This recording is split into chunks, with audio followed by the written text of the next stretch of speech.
এখন মুমিনের সুসময়, বেঈমানের দুঃসময়।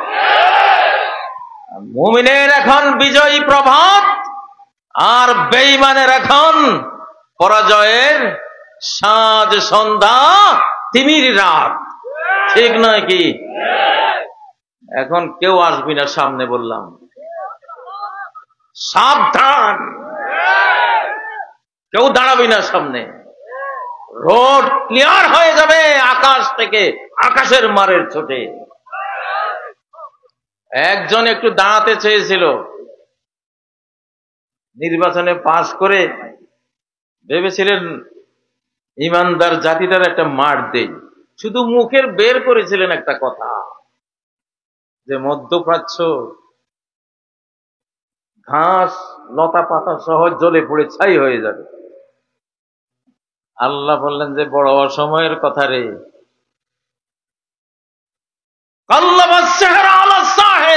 কিছু ব্ল্যাক ম্যাজিক আছে, এগুলি করলে আমরা যে ম্যাজিকটা করে তার উপরে ছড়ে মারি। হাজার হাজার ব্ল্যাক ম্যাজিক আসে, আমরা এগুলো ম্যাজিশিয়ান যে তার উপরে চালাই দিই, বুমেরাং করে দিই। আল্লাহ তাআলা ওদের কথা ওদের দেশের উপরে মেরে দিয়েছে। এখন এমনটাই হবে ইনশাআল্লাহ। ওমা কাইদুল কাফিরিনা ইল্লা ফি দালাল। বেঈমানদের সমস্ত ষড়যন্ত্র চক্রান্ত এখন ব্যর্থতায় পর্যবসিত হবে। এখন আমাদের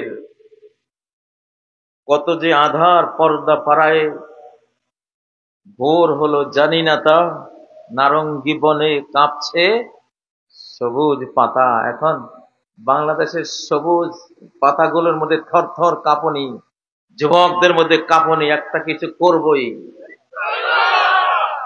সারা পৃথিবীর মধ্যে বাংলাদেশ এখন যুবশক্তি, যুবকের সংখ্যা 1 নাম্বার।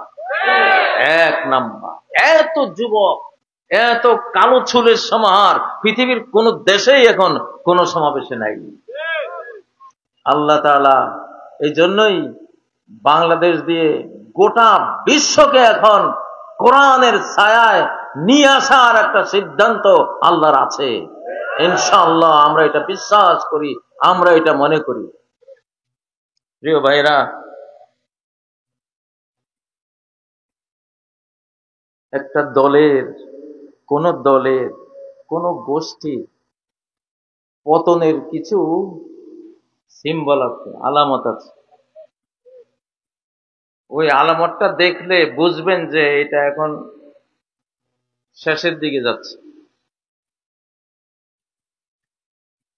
যেমন করোনা ভাইরাস ধরেছে কিনা, জিহ্বায় স্বাদ নাই, নাকে ঘ্রাণ শক্তি নেই, এইটারে ধরছে, ঠিক না? আলামত দেখে বোঝা যায় না?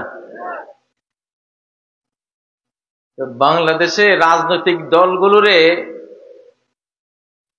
করোনা ভাইরাস টাইপের ধ্বংসাত্মক কোন ভাইরাসে ধরেছে কিনা এইটা বোঝার একটা জিনিস আছে, আলামত আছে, সিম্বল আছে। সেটা হলো কোন দল আলিম ওলামার বিরুদ্ধে বক্তব্য দেওয়া শুরু করেছে কিনা। যদি শুরু করেছে তো মনে করবেন যে শেষ।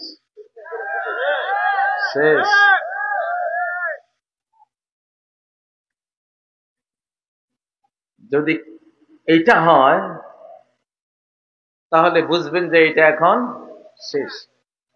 আমি আশা করব বাংলাদেশের কোন দল, উপদল, ছোট দল, বড় দল, কেউই এই সর্বনাশা ধ্বংসাত্মক এই ভাইরাসটা নিজের দলের ভিতরে রাখবেন না।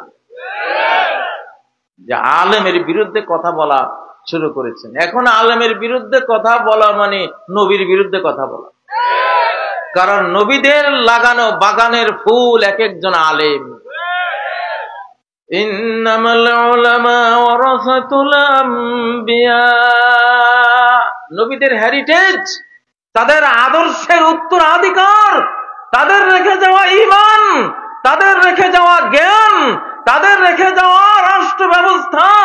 তাদের রেখে যাওয়া সব সমস্যার সমাধানের যেই প্রাণ কেন্দ্র আল কোরআন, নবীর সুন্নাহ, এই হেরিটেজ উত্তরাধিকার গুলো কাদের সিনায় আছে? আলেম। আলেম বিদ্বেষী মানে নবী বিদ্বেষী, নবী বিদ্বেষী মানে আল্লাহ বিদ্বেষী, আল্লাহ বিদ্বেষী মানে সে আবু জাহাল, আবুল আহাব, উতবা, সাইবা, নমরুদ, ফেরাউন। তাইলে বাংলাদেশে আমি কিছু কিছু ইদানিং কিছু নারী, কিছু পুরুষকে দেখতে পাচ্ছি, তারা বলতেছে আলেমদেরকে নিয়ে কিছু দুর্ভাগা ফ্যাসিবাদীদের মতো একই বক্তৃতা একটু একটু করে শুরু করেছে। এইটা ভাই, এইটা দিল্লির বক্তৃতা, বাংলাদেশের না, বাংলাদেশের না। কারো ছিলে সিন্নি খাইলি মোল্লা চিনলি না। অর্ধ পৃথিবীর এই যে বিশাল মুসলিম জাহান, এটা আল্লাহ নবীকে দিয়েছেন, নবীদের পরবর্তীতে আলেমদের হাতে তুলে দিয়েছেন। এই বাংলাদেশ অর্ধ পৃথিবী, এই মুসলিম সাম্রাজ্য সূরা আন-নিসার 54 নম্বর আয়াতে বলেছেন, আমি কাকে দিয়েছি এই অর্ধ পৃথিবী, এই বিশাল সাম্রাজ্য। فَقَدْ آتَيْنَا آلَ إِبْرَاهِيمَ الْكِتَابَ وَالْحِكْمَةَ وَآتَيْنَاهُمْ مُلْكًا عَظِيمًا। আমি ইব্রাহিম পরিবার, মুহাম্মদ সাল্লাল্লাহু আলাইহি সাল্লামের পরিবার, এই নবুয়তি খানদানকে দিয়েছি কোরআন, দিয়েছি হাদিস, আর এই দুটা বাস্তবায়ন করার জন্য দিয়েছি মুলকান আযীমা, বিশাল সাম্রাজ্য। কাকে দিয়েছেন? আলে ইব্রাহিম মানে নবী, মানে নবীদের পরের আলেম সমাজ। আজকের সৌদি আরব, আজকের পাকিস্তান, আজকের বাংলাদেশ, আজকের ইন্দোনেশিয়া, আজকের এই যে বিশাল মুসলিম জাহান, এই গিফট আল্লাহ এক বন্ধু, তিনি আরেক বন্ধুকে দিয়েছেন। সেই বন্ধুর নাম হযরতে ইব্রাহিম আলাইহিস সালাম, সেই বন্ধুর নাম হযরতে মুহাম্মদ সাল্লাল্লাহু আলাইহি ওয়াসাল্লাম। তাহলে এই সব মুসলিম মানচিত্রে বসে আলেমদের বিরুদ্ধে কথা বলা মানে হলো নিজের পায়ে নিজে কুড়াল মারা, ঠিক না? নবীজি বলে গেছেন না, আমার উম্মতের একটা দল থাকবে, ছোট্ট দল, লা তাজালু তায়ফাতুন মিন উম্মতি মানসুরিনা আলাল হক্ক লা ইয়াদুররুহুম মান খালাফাহুম ওয়ালা মান খাযালাহুম। শত্রুর শক্তি যত বড় হোক, তার বিমান, তার F-35 ফাইটারের পাওয়ার যত বড় হোক, তার বোম্বিং পাওয়ার যত বড় হোক, তার ট্যাঙ্ক, হাউইটজার, কামানের ক্ষমতা যত বড় হোক, আমার উম্মতের একটা দল থাকবে আকাশের হেফাজতে মাহফুজ, আল্লাহর সংরক্ষণে সংরক্ষিত, পৃথিবীর কোন শত্রুর ক্ষমতা নাই আমার উম্মতের ওই দলকে নিচ্ছিন্ন করবে, এই ক্ষমতা তাদের কারো হবে না।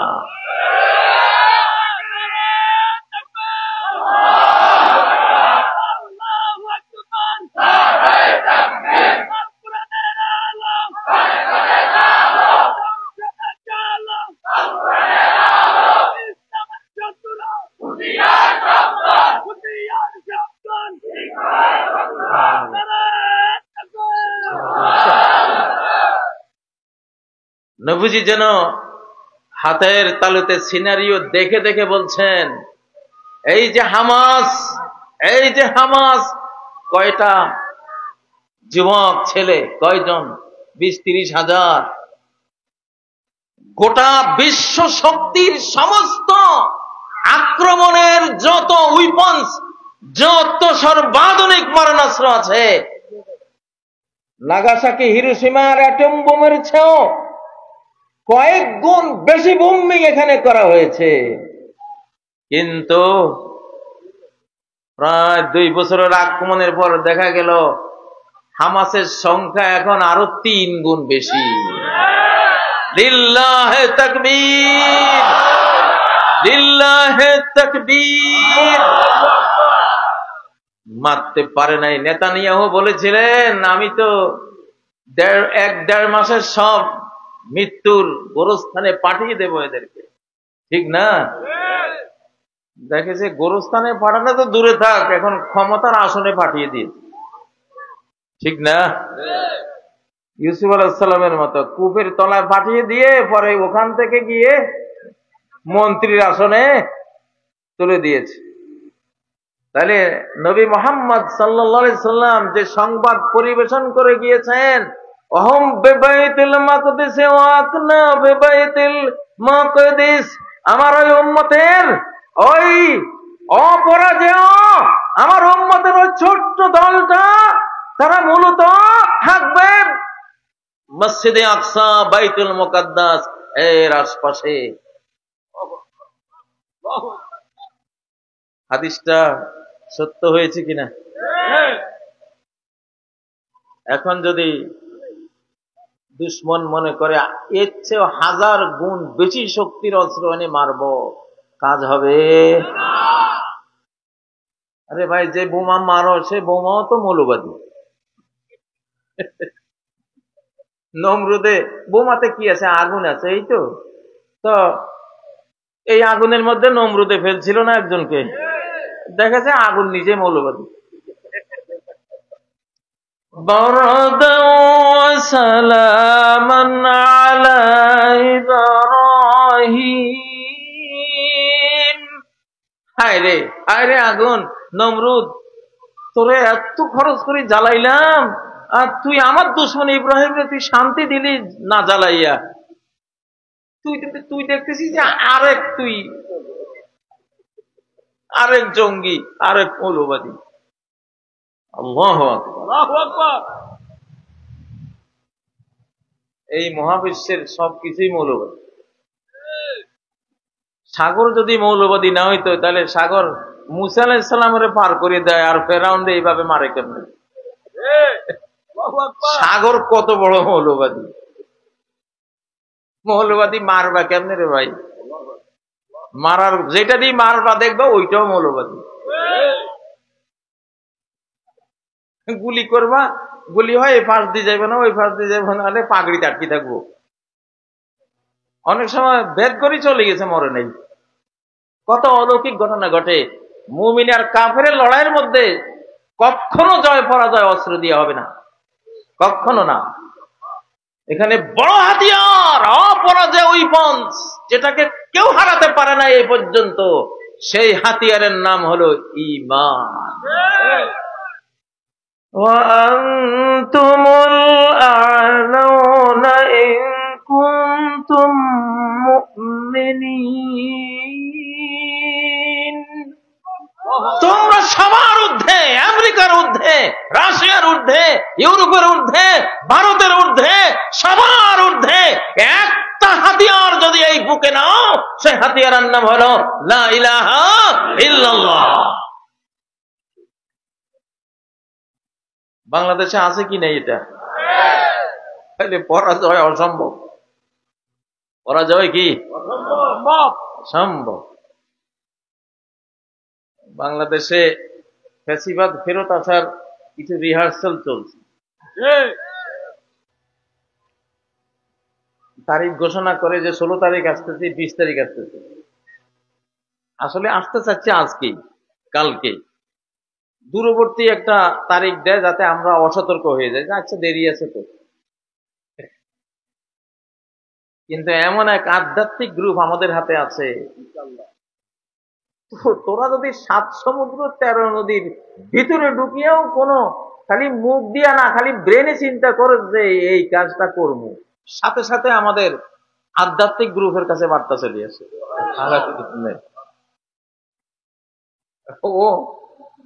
ও ঘোষণার আগে আমরা জানি যে তুই এইটা তুই ভাবছিস, সেটা পারবি না ইনশাআল্লাহ। শাহজালাল একটা জেলে গান বানাইছিলাম,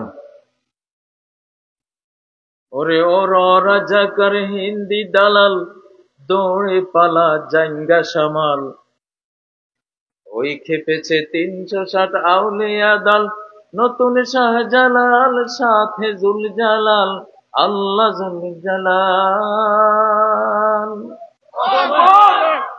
তাকবীর দাও না মিয়া।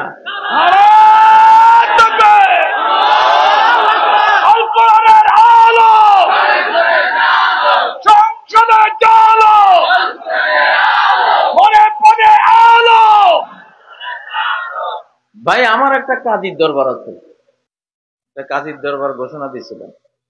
কাজীর দরবার মানে হলো ইসলামিক বিচারকের এজলাস, ইসলামিক বিচারকের চেম্বার। তবে আগের যুগে এটাকে বলতো কি কাজীর দরবার। আমার এখন ইচ্ছা হয় মোহাম্মদ আলী জিন্না আর বঙ্গবন্ধুর মরণোত্তর বিচার করা। এরা কেন কোরআনের কথা বলে, মোহাম্মদ আলী জিন্না কোরআনের কথা বলে এই মানচিত্র অর্জন করে, কদরের রাত 27 রমজান এই মানচিত্র বসিত হয়েছে 47-এর 14 আগস্ট। দিনটা রাতটা ছিল কদরের রাত। এত বড় মহিমান্বিত একটা মানচিত্রে বলেছিল যে দিছি যাওয়ার কনস্টিটিউশন, গাদ্দার মুনাফেক এটা পালন কেন করলি না? আপনারা একটা মামলা করেন তো দেখি, আমি বিচার করব মোহাম্মদ আলী জিন্না, মরণোত্তর বিচার। তুমি কেন এই কোরআন দিয়া শাসন করবে বলে সেই ওয়াদা রব্বুল আলামিনের সাথে তুমি খেলাপ করেছো? তোমার বিচার হওয়া উচিত। তোমার ওই গাদ্দারির কারণে 71-এ লক্ষ লক্ষ মানুষের প্রাণ গিয়েছে। আবার বাংলাদেশ হলো কোত্থেকে ভারতের টয়লেটের পচা গলা কিনা কয় সমাজতন্ত্র, তারপরে ওই যে সেকুলারিজম, ধর্মনিরপেক্ষতাবাদ, তাই না? এগুলি এনে আমাদের জাতির উপরে ফেলে 53 বছর আমরা মরেছি, খুন হয়েছি, ফাঁসিতে ঝুলেছি, দেশান্তরিত হয়েছি, কারারুদ্ধ হয়েছি, গুম হয়েছি, লাঞ্ছিত হয়েছি। সবকিছুর মূল কারণ একটাই, এই কোরআনের কথা বলে এনে সেই জায়গায় বসিয়ে দিয়েছে শয়তান আর শয়তানের সংবিধান। এই পাপের সাজা আইয়ুব থেকে হাসিনা পর্যন্ত সবাই পেয়েছে। এইবার দেশটা জনগণের কাছে, এইবার জনগণের উপরে আসছে। জনগণ যদি এবার কোরআন ছাড়া একটা ভোট যদি কোরআনের বক্স ছাড়া অন্য কোন বক্সে যায়, তার উপরে যে কি গজব আর আযাব লানত আসবে, এইটা আল্লাহ গফুর রহিম ছাড়া কেউ জানে না। জানে না।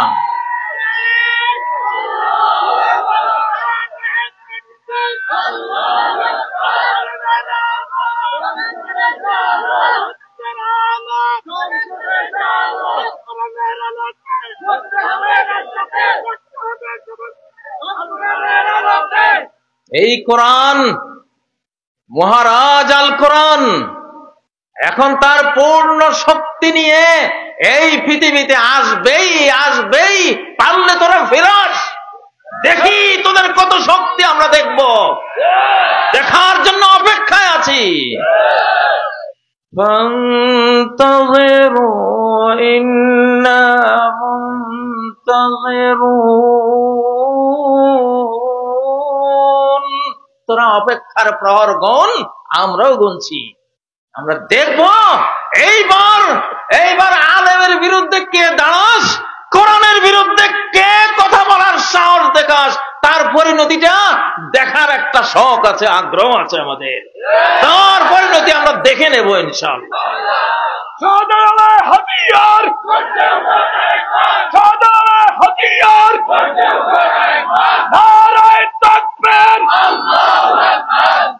কোরআনহীন এই বেঈমানি, এই ধর্ম ত্যাগী কর্মকাণ্ডের কারণে, এদের বিচার না হওয়ার কারণে এরা এখন আবার লেজ লড়াচ্ছে। এরা এখন থাকতো ফাঁসির রশিতে ঝুলন্ত অবস্থায়, ঠিক নয় কি?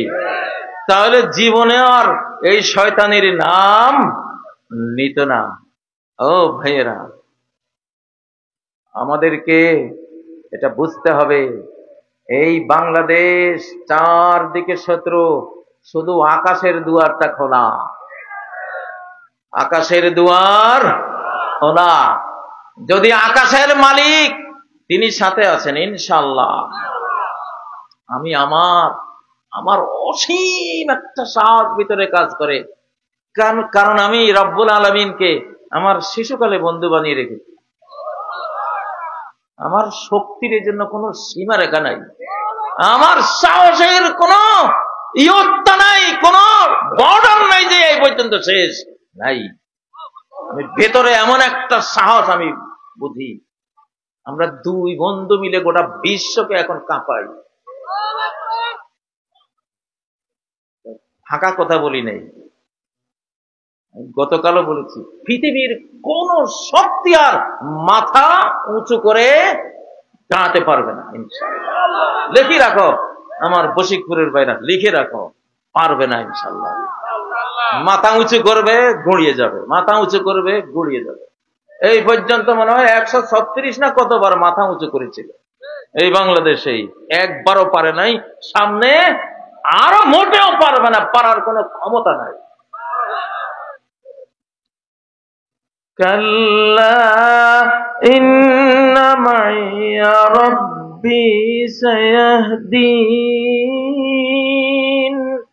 যখন মুসা আলাইহিস সালামকে লোকেরা বলছে ফেরাউন তো লক্ষ লক্ষ বাহিনী নিয়ে পিছনে এসে গেল, ধরা পড়ে গেলাম, মুসা আলাইহিস সালাম অমিত বিক্রমে বলল, কাল্লা, কঠিন কালেও আমি ধরা পড়বো না, আমি ধরা পড়ার মতো মানুষ না, সেই নবী না আমি, আমার সাথে অনন্ত শক্তির বন্ধু আমার সাথেই তিনি আছেন, তিনি আমাকে এমন পথ বের করে দেবেন যেখান দিয়ে আমি তুমি তোমরা সকলেই পার হয়ে যাব। হয়েছে কিনা? মাঝে মধ্যে মাহফিলে বসলে কিছু গোপন কথা বলি, আপনাদের জন্য বলি, আপনারাও যাতে আল্লাহকে বন্ধু বানিয়ে সেই সাহসটা নিতে পারেন, সেই সাহসটা নিতে পারেন। আসলেই এখন আর সময় নাই আল্লাহরে মাবুদ বানান, অ্যাটম বোমরে মাবুদ বানাইয়া কেউ পূজা করেন। এখন তো নিউক্লিয়ার বোমও একটা মাবুদ, আল্লাহ থেকে বেশি ভয় ভাই ওইটারে। আপনি যেটারে আল্লাহর জায়গায় নিয়ে আসবেন, আল্লাহর মতো ভয় পাবেন, সেটাই তো মাবুদ। নিউক্লিয়ার বোম আল্লাহর অনুমতি ছাড়া বাস্ট হবে? আমার তো বিশ্বাস হয় না কোন ইমানদার গ্রাম সমাজের উপরে এটা বাস্ট হয়ে সর্বনাশ করতে পারবে, আমার বিশ্বাস হয় না। ওইটা বাস্ট হওয়ার আগে আল্লাহ মুমিনদেরকে মাটির নিচে নিয়ে যাবে, ওরা গর্ত করে মাটির তলে ঢুকে যাবে। নবীজি এই নির্দেশনাগুলি দিয়ে গেছেন, বাতনুল আরদি খায়রুল লাকুম মিন যারিহা, ভূগর্ভ ভূপৃষ্ঠ থেকে উত্তম হবে এমন একটা সময় তোমরা দেখবা সামনে। ফিলিস্তিনে যে 3 গুণ হামাস বেরিয়ে আসলো, কই ছিল এরা? পিঁপড়ার মতো শীতকালে পিঁপড়া করে কি 3 মাসের খাবার নিয়ে মাটি নিচে চলে যায়, ওগুলি ওরকম। মাটির নিচে জীবন চলে নাকি চলে না? চলে। মাটির নিচে পানি আছে, পানিতে অক্সিজেন আছে, পানি থাকলে কি থাকে? অক্সিজেন থাকে। অতএব কেউ যদি 100 ফিট গভীর কূপ খনন করে নিচে যদি পানি থাকতে দেয়, 100 ফিট নিচে গেলেও সে মরবে না, কারণ পানিতে অক্সিজেন সাপ্লাই পাবে। দলিল কি? দলিল ইউসুফ আলাইহিস সালাম কূপের তলায় ফেলে দিয়েছিল, গভীর কূপ, কিন্তু যেহেতু পানি ছিল, অক্সিজেন ছিল, মরে নাই। লিল্লাহে তাকবীর। এখন টার্গেট করে করে গরম ওয়াজ করতেছি, কারণ গোটা বাংলাদেশকে উত্তপ্ত রাখতে হবে, ঠান্ডা করা যাবে না, ঠান্ডা করা যাবে না।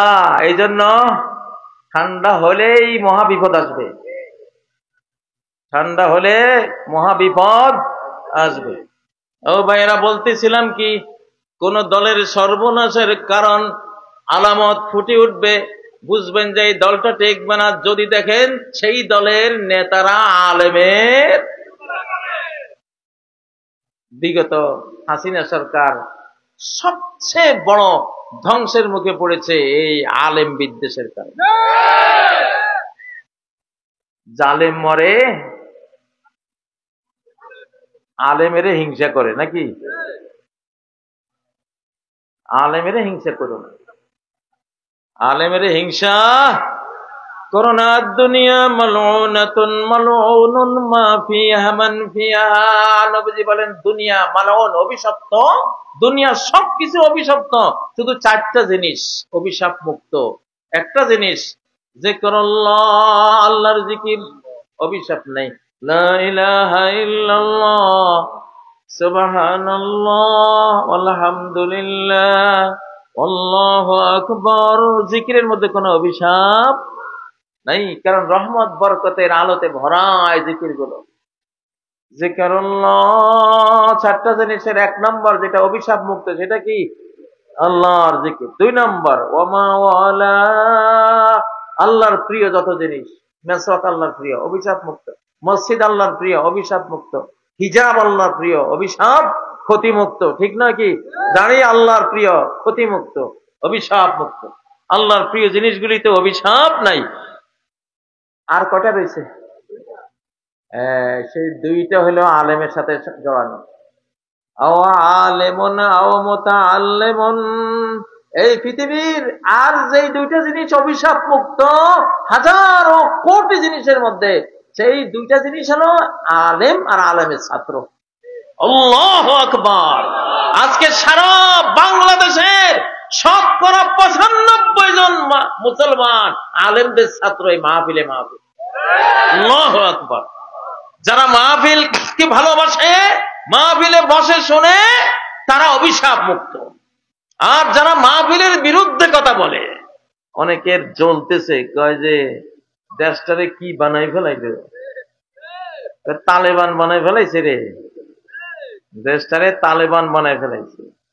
আরে বাবারে, তালেবানে তো হয়েছে, তালেবানে তো বাঁচাইছে। তালেবান মানে ছাত্র, তো করে বাঁচাইছে কে? তালেবান মানে কি? ছাত্র। তো করে যারা উদ্ধার করেছে মরা জাত, হ্যাঁ, তাদের নাম কি? ছাত্র, সমন্বয়ক। তালেবান হলো আরবি ফার্সি, আর ছাত্র হলো বাংলা। টিচার মানে শিক্ষক, শিক্ষক মানে কি? টিচার।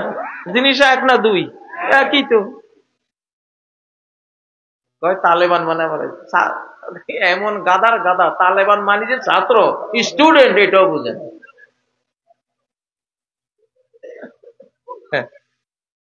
এইসব গাদারা রাজনীতি করতে পারে? হ্যাঁ, রাজনীতি করবো আমরা। গোটা বিশ্বটা চালাই হয়েছি, গোটা বিশ্বের অর্ধেক আগে খাইছি, এখন বাকি অর্ধেক খাবো ইনশাআল্লাহ। লিইয়ুযহিরাহু আলাদ-দীন কুল্লিহি, সমস্ত দিন ধর্মের উপরে এখন বিজয়ী হয়ে যাবে, শক্তিমান হয়ে যাবে, ঊর্ধ্বে উঠে আসবে এই দিন, এই ইসলাম। আমেরিকার আগুন দাবানলে পড়ে আমেরিকার পাবলিক বলতেছে, জনাব ট্রাম্প, ইসলাম ইসলাম। ইসলাম ছাড়া কোনো সমাধান নাই, নাই। ভূমিকম্প আসবে, সমাধান কি? ইসলাম। আকাশ থেকে পাথর পড়বে, সমাধান কি? ইসলাম। দেশ মহাদেশ তলিয়ে যাবে, সমাধান কি? ইসলাম। সমাধান কি? ইসলাম। একের পর এক বিপদের পর বিপদ, মহাবিপদ আসতে থাকবে, সমাধান কি? ইসলাম। ইসলাম এমন একটা জিনিস, সকল সমস্যার সমাধান এখানে পাওয়া যায়। সুবহানাল্লাহ। ফ্রান্সের একটা ঘটনা মনে হয় আপনাদেরকে বলছিলাম কিনা, এটা রুকিনপুর না? রুকিনপুর। এখানে একটা স্কুলও তো আছে মনে হয়, জনাব লোকমান মাস্টার সাহেব এই স্কুলে তো শিক্ষকতা করেছে। হ্যাঁ, উনি আমার বড় ভগ্নিপতি, মারা গেছে। আমার বোনও নাই, বড় বোনও নাই। উনি, ওনার গোটা জীবনটাই প্রায় এখানে গেছে। তাই না? প্রফেসর অনেক অনেক ইংরেজিতে খুব দক্ষ ছিলেন উনি, আর্মি ম্যান ছিলেন, ভালো ছিল, রুকিনপুর। কোরআন যে সবকিছুর সমাধান। ফ্রান্সের একটা হাসপাতালে দুটো বাচ্চা হয়েছে, ছেলে আর মেয়ে। এখন নার্সরা ওটা অসতর্ক ছিল, দুটো বাচ্চা একসাথে হয়ে গেছে। এখন কোন মায়ের ছেলে বাচ্চা কোন মায়ের মেয়ে বাচ্চা, এটা ওই সময়ে ওই যন্ত্র আবিষ্কার হয় নাই যে ডিএনএ টেস্ট করে বের করবে, তখন এগুলি ছিল না। এখন হাসপাতালের তো লাইসেন্স ক্যান্সেল হয়ে যাবে, কারণ এত বড় একটা সর্বনাশ হয়েছে। এখন ছেলে বাচ্চা কোন মায়ের, মেয়ে বাচ্চা কোন মায়ের একই সাথে হয়েছে, ওরা খেয়াল করতে পারে নাই, শনাক্ত করতে পারে নাই। এখন ওদের হাসপাতাল বাঁচাবার জন্য দিক বেদিক ছুটাছুটি করতেছে, কি উপায়। সাধারণত ছেলের দিকে সবার আগ্রহ, উভয় মায়ে বলতেছে ছেলেটা আমার, মেয়েটা তোমার। বিশাল গন্ডগোল। তখন আজহার বিশ্ববিদ্যালয়ের একদল ওলামা ফ্রান্স ভ্রমণে ছিলেন। এরা কোনো দিকে কোনো সমাধান না পেয়ে ওনাদের কাছে গেল যে আপনাদের কোরআনে নাকি সবকিছু সমাধান পাওয়া যায়, তো আমাদের এমন একটা কেস, এমন একটা ঘটনা হয়েছে, ছেলে বাচ্চা মেয়ে বাচ্চা হয়েছে, এখন কোন মায়ের কোনটা আমরা তো বুঝতেছি না। তো একজন আলেম বলেন, একটা কাজ করেন, আপনারা দুই মায়ের কিছু দুধ দুইটা কাপে করে, আলাদা কাপে করে 2 কাপ দুধ নিয়ে আসে। আনলো।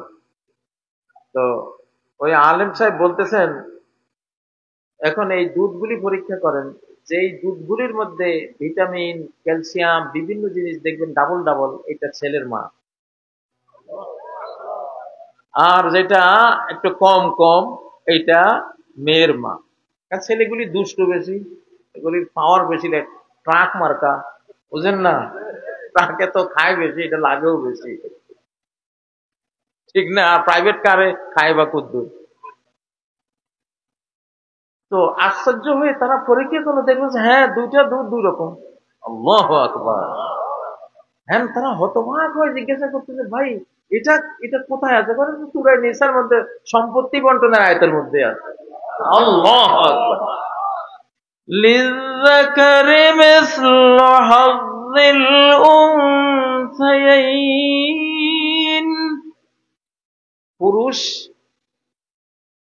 পুরুষের জন্য মেয়ের ডাবল ডাবল, মেয়ে যা পাবে পুরুষ ছেলেটা তার দ্বিগুণ পাবে, খরচ বেশি। এবার মহিলারা আবার কইেন না, আল্লাহ আমাদের কমাইছে। আরে বাবা, তোমার কম দেয় নাই, তুমি তো তুমি বিয়ে হইলে স্বামীর কাছ থেকে পাইবা, আর ওই ছেলেটা বিয়ে করলে মোহরানা দাও রে, খাবার দাও রে, বরণ পোষণ দাও রে, অলংকার দাও রে, বেচারা তো এমনি ফকিন্নির ভূত, আরো যায় যায় অবস্থা, ঠিক না? তো ওই জন্য আল্লাহ তাআলা ওরে একটু বাঁচাবার জন্য সিস্টেমটা করেছে।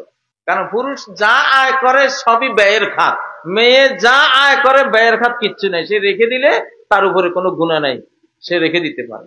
কিন্তু পুরুষের তো দায়িত্ব, ফরজ, স্ত্রী পালতে হবে, সন্তান হলে সন্তানকে পালতে হবে, অসুস্থ হলে চিকিৎসা করতে হবে, যা যা লাগে সব দিতে হবে, আলতা দিতে হবে, স্নো পাউডার দিতে হবে, কোনটা দিতে না হবে সবই দেওয়া লাগবে। তো বেচারা তো খরচ করতে করতে পকেট খালি নাকি? তো এই জন্য মহিলাদের এখানে আল্লাহর বন্টন শুনে গাধার মতো প্রতিক্রিয়া করার কোনো কারণ নাই, বুঝবান হবেন, বুদ্ধিমতী হবেন। তাহলে আজকে বাংলাদেশের যে সমস্যাটা, একটা মারামারি লাগার কিন্তু প্রস্তুতি চলছে। আপনারা যে যাই বলেন, অন্তরে অন্তরে মিল খাচ্ছে না।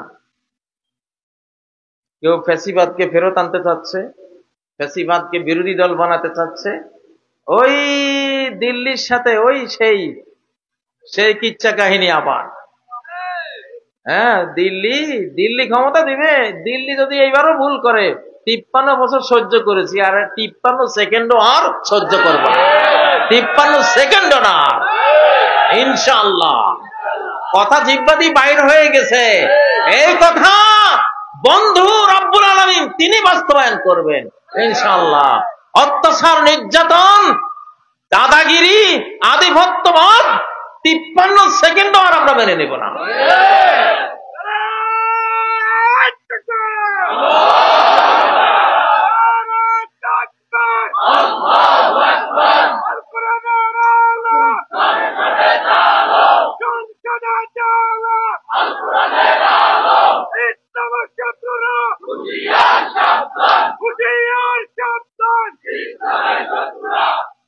ওদের বাবা ভাঙ্গা, খ্রিস্টানদের বাবা ভাঙ্গা একটা লোক আছে, ভবিষ্যৎবাণীটা নি করে। আবহাওয়ার ওই গোপন ব্যাগটা ও চুরি করে পাইছে কোথাও, তো ওনার নাম তো নেয় না, নিজেদের মুখ দিয়ে কয় যে 2040-এর মধ্যে গোটা ইউরোপ মুসলমান হয়ে যাবে।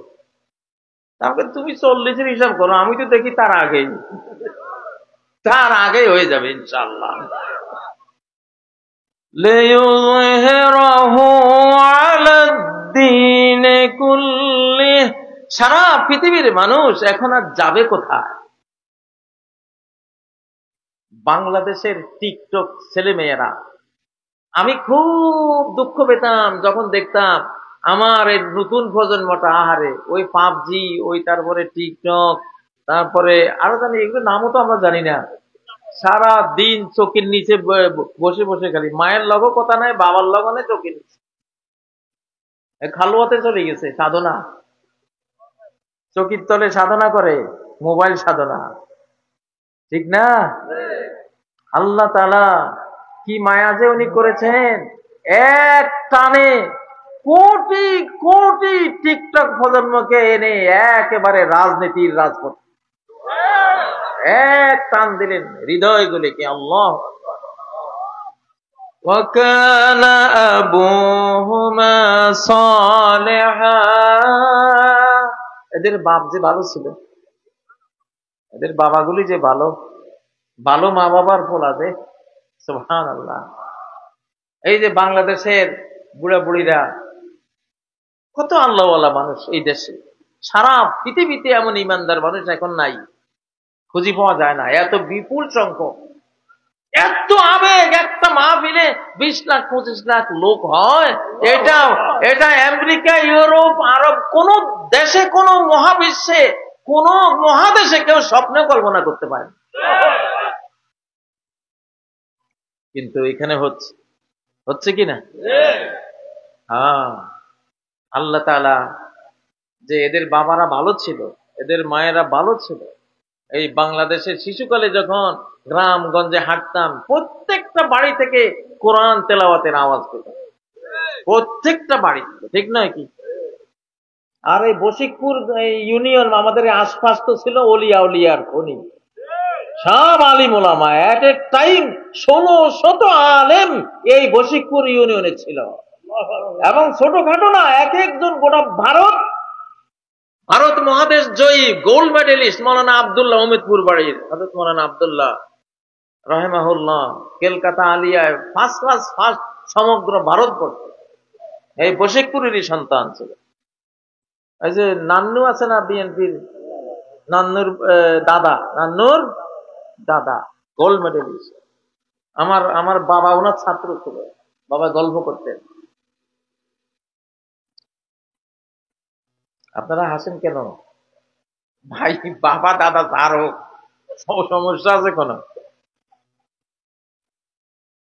আলেমদের সন্তানরাই বুদ্ধিমান বেশি হয়। আপনি গবেষণা করলে দেখবেন যে এই সন্তানদের বাবা মা আলেম আলেমা, সেই সন্তানদের মেধা অনেক গুণ বেশি হয়।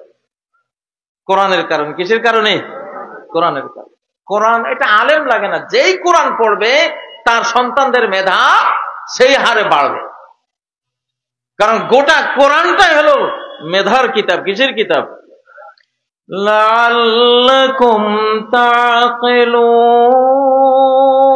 আমি এই কোরআন দিয়েছি তোদের আকল সৃষ্টি হওয়ার জন্য, যাতে তোদের ভিতরে বিবেক তৈরি হয়, আকল তৈরি হয়, ইন্টেলিজেন্স তৈরি হয়, তোরা বুদ্ধিমান হতে পারে। এজন্য কোরআন নাযিল করি।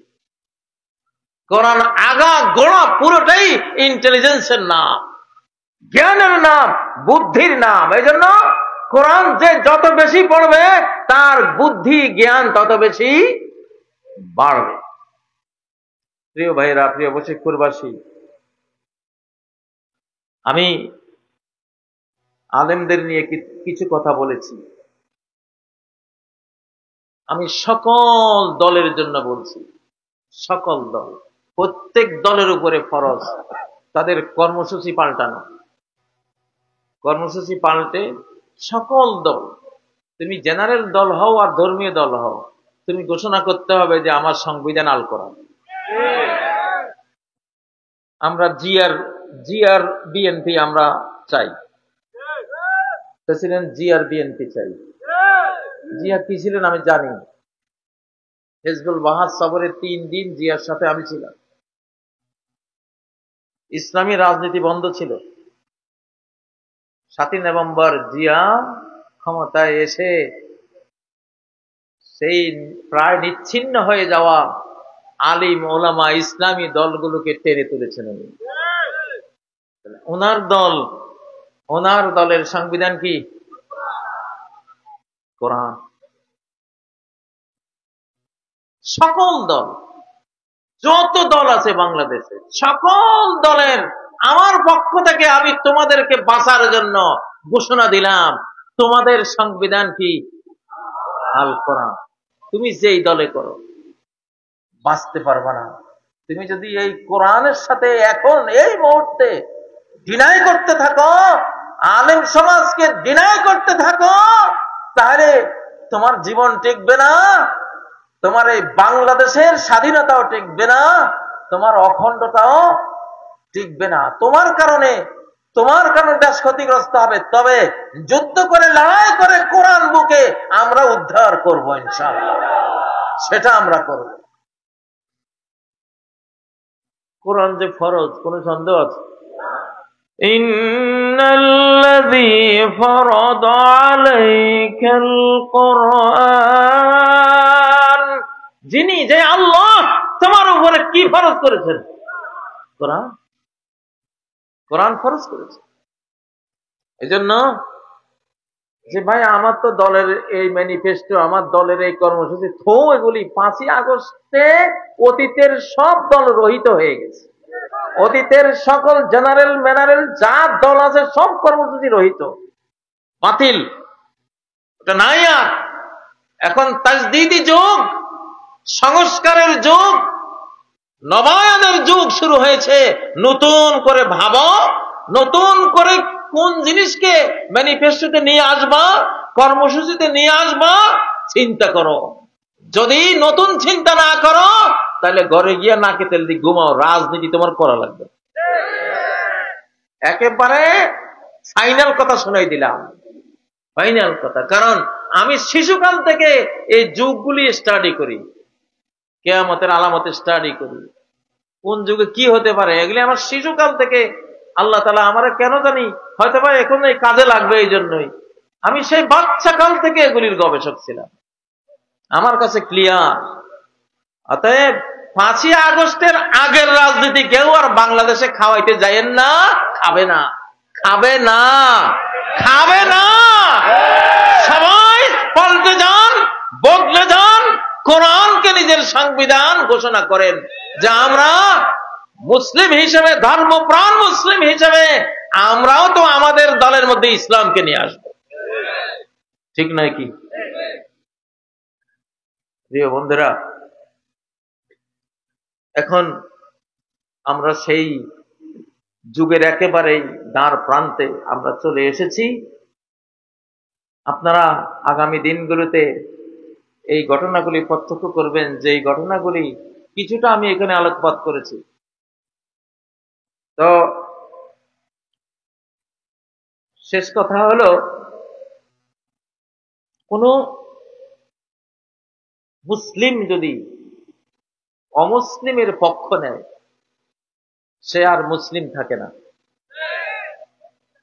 কোন মুসলিম যদি অমুসলিমদের পক্ষ নেয়, মুসলিমদের স্বার্থ বিক্রি করে, মুসলিমদের আদর্শ ধ্বংস করে, মুসলিমদের কোরআন কিতাব পিছনে ফেলে দিয়ে যদি অমুসলিমদের দিকে টানে, সে আর মুসলিম থাকে না।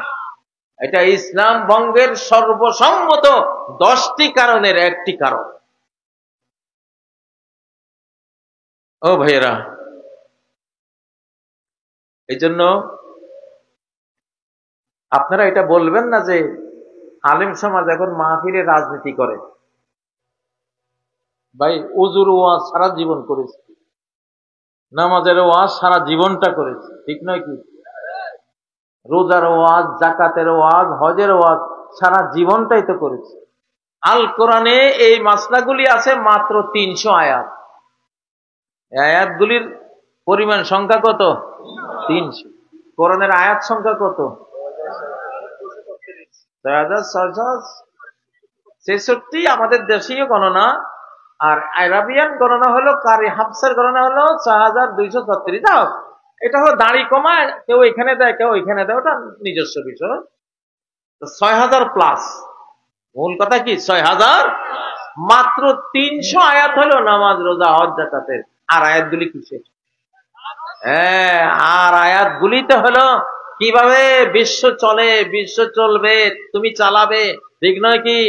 তোমার পার্লামেন্ট কিভাবে চলবে, তোমার অর্থনীতি কিভাবে চলবে, বাজার কিভাবে চলবে, নারী সমাজ কিভাবে চলবে, সমরনীতি কি হবে, পররাষ্ট্রনীতি কি হবে, স্বরাষ্ট্রনীতি কি হবে, একটা পরিবার পারিবারিক বিধান, কত কত আয়াত। সমাজে তুমি কি কি আদর্শ, চুক্তি, শর্ত তোমাকে মানতে হবে, সামাজিক হতে হলে কি কি পালন করতে হবে, এই সব বিষয় নিয়ে তো 6000 আয়াত, নাকি?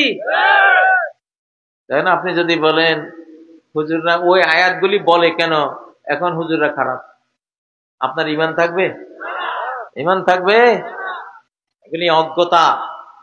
কোন দল আশা করি আলেম সমাজের সমালোচনার মতো ধ্বংসাত্মক কোন কাজ করে দলকে ডুবাবেন না। আলেমদের নামে নেবেন না, নাম নিলে শ্রদ্ধা বলে নেবেন। আর যদি আপনার ভিতরে জ্বলে, তাহলে অন্তত নিজেরা সামলে রাখেন, মুখে আনবেন না আলেমদের বিরুদ্ধে কোনো কথা। আল্লাহ তাআলা মোটেও সহ্য করবেন না। বহু মজলুমিয়তের পরে আলেমদের হাতে দেশটা আল্লাহ দিয়েছেন। এই মুহূর্তে এগুলি যারা বলেন, তারা দলের ক্ষতি করেন, দলের সর্বনাশ করেন, নিজেরও সর্বনাশ করেন। এগুলি করবেন না, করব না। যেহেতু আপনারা দীর্ঘ সময় কথা শুনেছেন, আসলে অল্প কটা কথাই উপকার দেয়, যেগুলি মনে থাকে, আইকিউতে থাকে, অন্তরে যেগুলো দাগ কাটে। কোরআনের ওই কথাগুলি নিয়ে চিন্তা করতে হয়, ভূমিকা কি আমার হওয়া উচিত, এটা ভাবতে হয়। আমি সব মাহফিলে বলি যে আপনারা যে নির্বাচনের প্রস্তুতি নিচ্ছেন, নেন, কিন্তু সাথে যুদ্ধেরও প্রস্তুতি নিতে হবে। যুদ্ধেরও প্রস্তুতি নিতে হবে। আমাদের ভাগ্য অনেক বড়, তবে সেটা রক্ত গঙ্গা পার হয়ে সেই সৌভাগ্যের জিনিসগুলি আমরা পাবো ইনশাআল্লাহ। আল্লাহ তাআলা আমাদেরকে তৌফিক দিন। এই মাহফিল যারা করেছেন, এই পাঠাগার আমি শুনলাম 1977 সাল থেকে বিশাল ঐতিহ্যবাহী একটা পাঠাগার। বশিকপুরের মতো জ্ঞানের এই ইউনিয়নে একটা পাঠাগারের বইপত্র থাকবে না, এটা লজ্জার কথা, ঠিক নয় কি? আশা করি আপনারা এই পাঠাগারে এমন বই দিবেন যে সারা বাংলাদেশে এটা একটা কি হয়ে যাবে, মডেল হয়ে যাবে ইনশাআল্লাহ। আল্লাহ কবুল করেন। দোয়া করে দেবেন। আচ্ছা,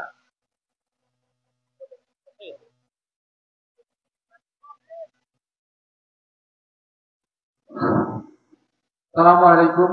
আমরা আসলে ইসলামী সমাজ কল্যাণ পরিষদের পক্ষ থেকে আমরা চাচ্ছি যে আমাদের কাজী সাহেবকে বারবার পেতে চাই। কি বলেন আপনারা?